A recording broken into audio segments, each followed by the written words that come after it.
Hello, and welcome to the vibrant and astonishing world of Pokemon. I'm Professor Noki, and you're tuned in to Prof Noki.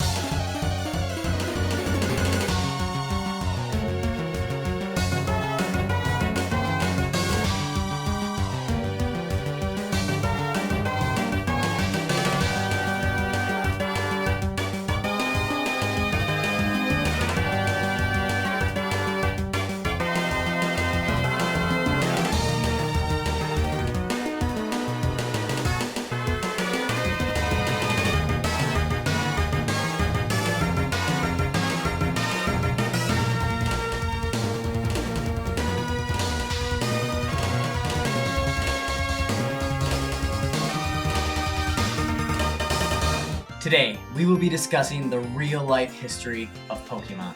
To most of us in the Pokesphere, there is almost no other brand that can strike such a resounding emotional response as this Romanized portmanteau.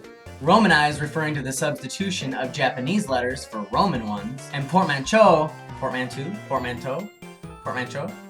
I don't speak French, meaning a conglomerated word made of two separate words. In this case, Poketo and Mansuta merging to become Pokemon.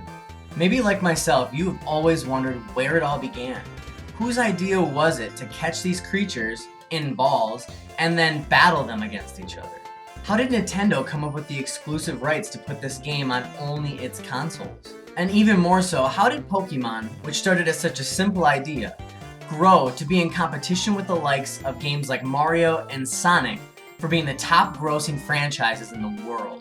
Today, I aspire to go back in time, in the beginning, to a few isolated offices in Japan, where small groups of people gave everything they had to create a game, unbeknownst to them, that would spark inspiration, kindness, adventure, and teamwork for generations to come. Please join me as we travel back. We must first explore the 1980s, where we find a familiar name in entertainment, Game Freak. Only not yet in their development of games. Rather, writer Satoshi Tajiri and illustrator Ken Sugimori are hard at work on gaming magazines. Initially written by hand and then later published, these magazines featured stories and art by the duo that would later inspire many aspects of the Pokemon series. In 1989, they were joined by video game composer, director, designer, producer, and programmer Junichi Masuda, and officially started their game development company as we know it today by the same name, Game Freak. One of their first games, Quinty, known as Mendel Palace in North America, was an action puzzle game for the NES.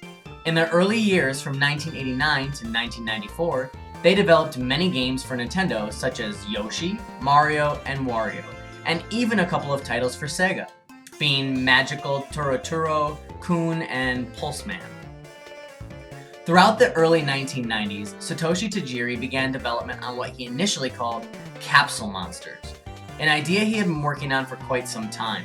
Upon its initial rejection by Nintendo, Tajiri revised many areas of his idea, including the name, which he changed to Pocket Monsters, or Pokemon for short. Nintendo was pleased with the changes, and with backing from Shigeru Miyamoto, creator of series like Mario, Zelda, and Donkey Kong, they agreed to support the game's development. The development on Pokemon Red and Green was very difficult and took many years to complete.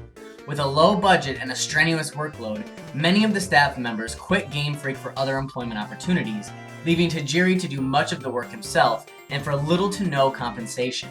The games were finally released on February 27, 1996, to massive success, initially in Japan and then worldwide. To this day, Game Freak has been in charge of development for all core series Pokemon games, as well as free-to-play mobile spin-off Pokemon Quest. Moving on, back to March 1989. Seeking to find new talents in the industry for a little company known as Nintendo, its then president Hiroshima Yamauchi reached out to Japanese copywriter, essayist, lyricist, game designer, and actor Shigesato Itoi. The president liked his work and pitched the idea of a company to him, offering to invest in. Itoi accepted his offer and became the CFO of Ape Inc. Among the staff they hired on were notable figures such as Tsunekazu Ishihara, who would later become the CEO of the Pokemon Company, and Ashuro Benjamin Ito, who was a renowned Japanese illustrator. they went to work immediately developing their first game, Mother, which was released later the same year. This turn-based RPG-style game was only released in Japan and carried many similar monikers of what would become the Pokémon series. Some of these, like a young child protagonist and the absence of traditional assault weapons, set the game apart from others in the same genre at the time. After Mother, the company co-developed aspects of many games such as Monopoly in 1993, Earthbound in 1994, and both Mario and Tamori's Picross in 1995. They also went on to work on development of Mother 2, which did not work out as smoothly as the first. When Nintendo needed development completed, they brought in HAL Laboratories' own Satoru Iwata to finish the game, which was released in August of 1995, preceded by the dismantling of Ape Inc. A few months later, on November 8th of 1995, Creatures Inc. was established under CEO Tsunekazu Ishihara, including many of the former staff members of Ape Inc.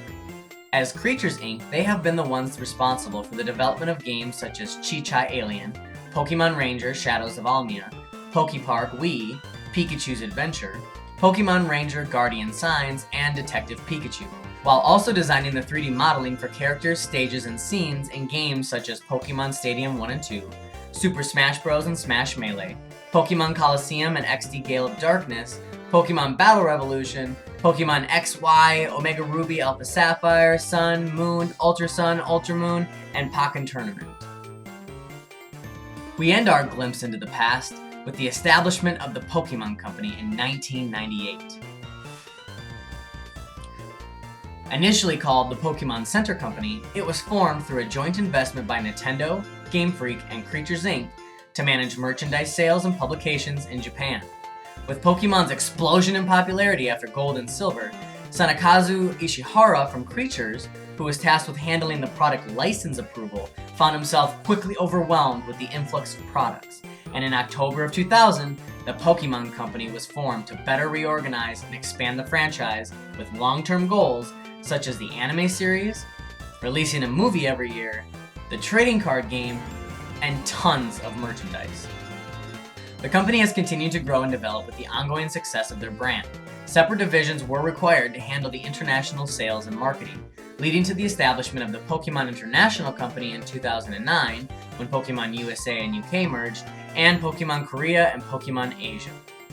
Today, Pokemon is one of the most successful brands in the entire world, with most people being able to recognize Pikachu even if they know nothing about Pokemon. As the Pokemon Company continues to work to bring the mainstream focus onto the franchise, they have been finding new and innovative ways to engage their fans and bring us a wholesome and fulfilling Pokemon experience. Whether it be fun, live-action, comedy, adventure movies, immersive, real-world Pokemon experiences, expansive games with a plethora of new Pokemon and places to explore, we can be assured that this Pokemon world that we have all grown to know and love will continue to provide us enjoyment for the foreseeable future. Thank you so much for watching, and until next time, this has been Professor Noki signing off for Prof. Noki.